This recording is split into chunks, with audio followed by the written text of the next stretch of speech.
While exercising on to restore the legislative bodies in the Union territories of Jammu and Kashmir and Leh Ladakh region, the government has launched a large-scale parliamentary outreach program for empowerment of Panchayati Raj institutions in the two regions.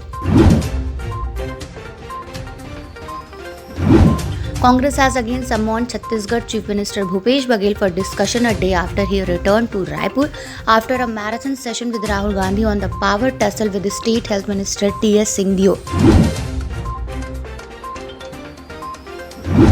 Twin suicide bombs ripped through crowds outside Kabul airport on Thursday, killing scores of people including 13 US troops and deepening panic in the final days of an already frenzied evacuation effort from Taliban-controlled Afghanistan. As the Election Commission starts preparing for assembly polls due to next year, it has instructed the election-related machinery in the 5 poll-going states to step up registration of new voters with a special emphasis on inclusion of youngs, first-time voters and women of eligible voting age who are not yet on the electoral rolls. Steel Minister Ramchandra Prasad Singh on Thursday made it clear that dissolution of the Raw Material Division headquarters of a state-owned Steel Authority of India in Kolkata is complete and there is no scope of revision, putting an end to hopes of reversal of the decision as sought by the West Bengal government. 3 entities, 2 consortia and a single firm including an Adani-led group and another with L&T are in the rear of the PSLV contract, which will for the first time see entities outside of ISRO build a launch vehicle end-to-end.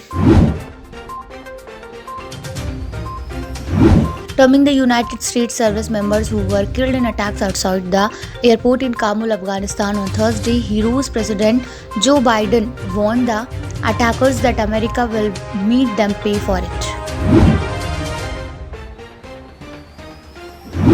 India on Thursday notified a new set of liberal drone rules that could pave the way for these unmanned aircraft systems, soon carrying both goods for e-commerce and transporting people on air taxis. The Supreme Court's conservative majority is allowing evictions to resume across the United States, blocking the Biden administration from enforcing a temporary ban that was put in place because of the coronavirus pandemic. Amitabh Bachchan and Imran Hashmi are gearing up to set the cash registers ringing at the box office with the release of their film Chehre on Friday, August 27.